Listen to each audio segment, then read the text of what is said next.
एक भगवान श्री कृष्ण एक ब्राह्मण का रूप धारण करके आते हैं और बोलते हैं कि ये अग्नि किस प्रकार की प्रज्वलित है, या कोई खाने की व्यवस्था हो रही है या फिर रसोई की व्यवस्था हो रही है। अर्जुन कहते हैं नहीं, ये रसोई की व्यवस्था नहीं हो रही, मैं खुद अपने प्राणों की आहुति अग्नि में देने जा रहा हूँ। तो ब्राह्मण पूछते हैं ऐसा क्यों भाई, अपने प्राणों की आहुति आप अग्नि में क्यों दे रहे हैं, कुछ तो वजह रही होगी ना। तो अर्जुन सारी बात बताते हैं कि हम दोनों में एक शर्त लगी थी कि अगर ये जो मैं पुल बनाऊंगा अगर ये टूट गया तो मैं अपने प्राणों की आहुति दे दूंगा, और नहीं टूटा तो जैसा मैं कहूँगा वैसा ये हनुमान जी वैसा ही करेंगे, मतलब मेरे एक प्रकार से गुलाम हो जाएंगे। तब ब्राह्मण कहते हैं कि जब ये आप दोनों के बीच शर्त लगी थी, क्या आप दोनों के अलावा कोई तीसरा भी था यहाँ पर, मतलब निर्णय तो कोई तीसरा ही करेगा ना। दो व्यक्तियों में शर्त लगी तो निर्णय जो करेगा वो तीसरा व्यक्ति करेगा ना, दो आपस में कैसे निर्णय कर सकते हैं कि कौन हारा कौन जीता। तो एक काम करो, आप दोबारा से पुल बनाओ और तब मैं देखूंगा कि पुल टूटता है या नहीं टूटता है, उससे मैं निर्णय करूंगा, क्योंकि मैं तीसरा आदमी हूँ, बाहर का आदमी हूँ तीसरा। आप दोनों में शर्त लगी थी तो निर्णय तो मैं ही कर पाऊंगा ना कि कौन जीता कौन हारा।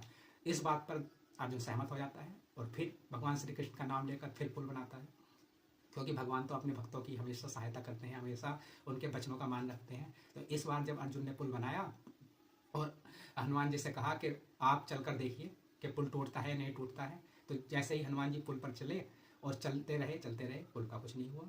उन्होंने जय श्री राम करके उस पर मतलब जोर लगाया, कूदे उछले कूदे सब किया, लेकिन पुल जैसा था वैसे का वैसा ही रहा। तब हनुमान जी ने सोचा कि ये कैसे हो गया। हनुमान जी ने पुल से नीचे झांक कर देखा, समुद्र में झांक कर देखा, तो भगवान श्री कृष्ण कछुए का रूप लेकर पुल को अपनी पीठ पर धारण किए हुए थे। हनुमान जी प्रसन्न हुए, मतलब मुस्कुराए कि भगवान क्या आपकी लीला है। हनुमान जी भी समझ गए कि भगवान भी अपने भक्तों की हमेशा सहायता करते हैं। उन्हें तो पता ही था, अर्जुन को सबक सिखाना था कि कभी भी अपनी शक्तियों पर घमंड नहीं करना चाहिए और विनम्रता से एकदम सरल स्वभाव से रहना चाहिए।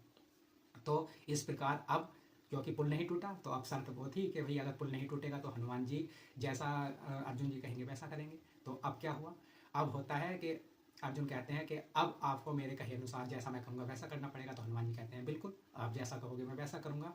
तो तब जो श्री कृष्ण थे ब्राह्मण के भेष में थे, वो अपने जो है वास्तविक रूप में आ गए और अर्जुन से कहते हैं अर्जुन जी जब आवश्यकता पड़ेगी तब आप अपना वचन पूरा कर लीजिएगा।